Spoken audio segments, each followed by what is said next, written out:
បាទជំរាបសួរបងប្អូនទាំងអស់គ្នាខ្ញុំបាទឈ្មោះអ៊ុំសំអានតំណាងរាស្ត្រមណ្ឌលសៀមរាបហើយតាមជួបជាមួយសកម្មជនយើងមិញហើយខាងគណៈបក្សសង្គ្រោះជាតិនៅខាងនោះគាត់បានប្រាប់ថាពីមុនដីនេះដីយើងទេកាលពីសម័យសង្គមរាស្ត្រនិយមសម័យលន់នល់សម័យប៉ុលពតគឺព្រំដែនយើងនៅពាក់កណ្ដាលប្រែកនេះគេហៅប្រែកវិញទេឬក៏ប្រែកជីកហើយយើងដឹងហើយប្រវត្តិនៃប្រែកវិញទេគឺជីកក្នុងសម័យរជ្ជកាលម្ចាស់ស្ត្រីអង្គមីហើយសម័យហ្នឹងយួនគ្រប់គ្រងខ្មែរយើងម្ចាស់ស្ត្រីអង្គមីគឺជាកូនរបស់ស្ដេចជ័យយុធាទី2ហើយសម័យហ្នឹងយួនគេយកក្បាលខ្មែរយើងទៅដាំតែអង្គហើយនៅពេលដែលខ្មែរយើងជីកហើយហ្នឹងជីកប្រែកហ្នឹងហើយគេដាក់ខ្នោះខ្មែរយើងនឹងជើងដាក់ខ្នោះជើងពេលជីកហើយគេបហូរទឹកទៅខ្មែរយើងនៅក្នុងប្រែកហ្នឹងគឺស្លាប់ទាំងអស់សម័យជីកប្រែកវិញទេហ្នឹងដូច្នេះព្រំដែនពិតប្រាកដគឺពីមុនកាលពីសម័យសម្ដេចតាយហ្នឹងសម័យលន់នល់សម័យប៉ុលពតគឺនៅពាក់កណ្ដាលប្រែកវិញទេហ្នឹងប៉ុន្តែឥឡូវវាទៅនៅពាក់កណ្ដាលបន្លាយ79នៅពីនេះជិត1គីឡូដីហើយតាមលោកវ៉ាកំហុងថាបន្លាយ79ហ្នឹងជាប្រែកវិញទេវិញកន្លែងពីប្រែកវិញទេពិតប្រាកដនេះទៅជាបន្លាយ79ហ្នឹងប្រែកវិញទេវិញហ្នឹងបន្លប់នៅលើផែនទីបងប្អូននឹងគឺជាការបំភ្លៃប្រវត្តិសាស្ត្រមួយព្រោះប្រែកវិញទេជាប្រែកប្រវត្តិសាស្ត្រដូច្នេះនេះបងប្អូនគឺប្រែកខាងក្រោយនេះគេហៅប្រែកជីកឬប្រែកវិញទេព្រំដែនពីមុនហ្នឹងគឺនៅខាងក្រោយហ្នឹងឯងគឺពាក់កណ្ដាលប្រែកហ្នឹងឯងបាទនៅឥឡូវនៅពាក់កណ្ដាលបន្លាយ79ហើយសពថ្ងៃជាទឹកដីយួនហើយខឹកខ្លាអសរយួនក៏នោះ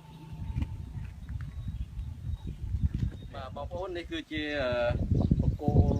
លេខ302នៅច្រកក្បែរច្រកតនហន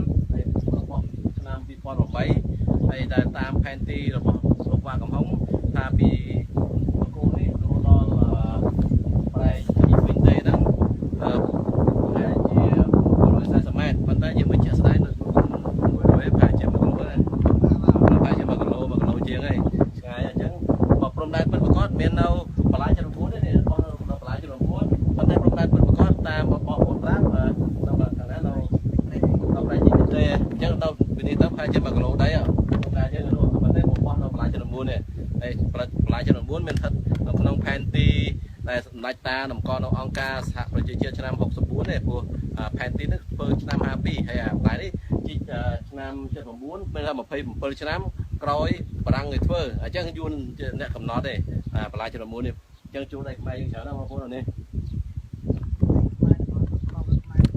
អូដៃខ្មែរបខំខ្មែរនោះឯងនំណាចេះនំខាងនោះ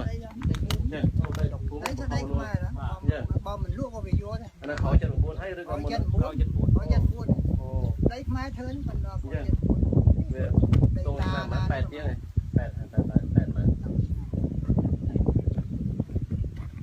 8ក្រាស់ចិត្តកៅហ្នឹង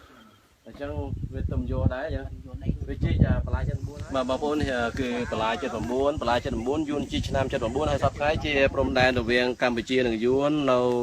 ស្រុកកំពង់ត្រាយខេត្តកំពតហើយច្រកព្រំដែននេះហៅច្រកព្រំដែនតនហនដែលវ៉ាកំហុងគាត់ថានេះគឺជាប្រែកវិញទេបន្លាយ79ហ្នឹងគាត់ថាប្រែកវិញទេបងប្អូនមើលបន្លាយ79ប៉ុណ្ណឹងហើយខាងនេះក៏ប៉ុណ្ណឹងហើយថាទៅជាប្រែកវិញទេមិនខាត់ព្រំដែនហ្នឹងបន្ទាប់ព្រំដែននៅតាមដែលគាត់พูดគឺនៅប្រែកវិញទេក៏ប៉ុន្តែដល់មកមើលទៅគឺបន្លាយ79អាហ្នឹងគឺជាការបំភ្លៃប្រវត្តិសាស្ត្រមួយគឺបកគោលាក់ស្ថិតនៅចិត្តច្រកព្រំដែនតនហនខេត្តកំពតស្រុកកំពង់ត្រាយហើយបន្លាយនេះគឺជាប្រឡាយ79ហើយបន្លាយ79ដែរដែលកំណត់ព្រំដែនសពថ្ងៃហើយតែលោកវ៉ាកំហុងបន្លំថាអាហ្នឹងជាប្រែកវិញទេបងប្អូនមើលប្រែកអីគាត់មានទឹកអត់មានអីប្រហែល2ម៉ែត្រហ្នឹងហើយទៅប្រែកវិញទេធ្វើមិនកើតដូច្នេះព្រំដែននេះគឺកំណត់ដោយបន្លាយ79ហ្នឹងឯងសពថ្ងៃហើយខាងនោះក៏បន្លាយ79ដែរឃើញទេហើយបកគោលាក់ហ្នឹងឯងខាងនេះខាងយួនហើយកាលតាមបងប្អូនប្រាប់ដីទៅខាងនោះដីនោះកាលពីសម័យសីហនុសម័យសម្ដេច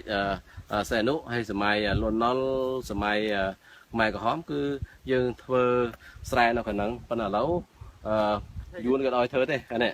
នេះគិតពីនេះទៅដល់នោះព្រៃហ្នឹងប្រហែលជា1គីឡូដែរជាប៉ុន្តែបើកំហុងថាពីបកគោនឹងទៅប្រែកវិញទេហ្នឹងប្រហែលជា4សំទុះប្រហែលជា640ម៉ែត្រទេអញ្ចឹងជាការខ្សោយស្ដាយមួយដែរបាត់ដីខ្មែរយើងច្រើនតាមឡតព្រំដែនពីហ្នឹងទៅប្រែកវិញទេមកមុនមើល tôm hùm thúng này mà còn lô đây chiếng ấy dừng cứ tịch và đói mất tầmประมาณ km bắt từ đây giờ hàng giang muốn không ai ăn muốn không hàng giang mà phố là ní cứ play bên tế hay cục pung chầm lon cha là ní hay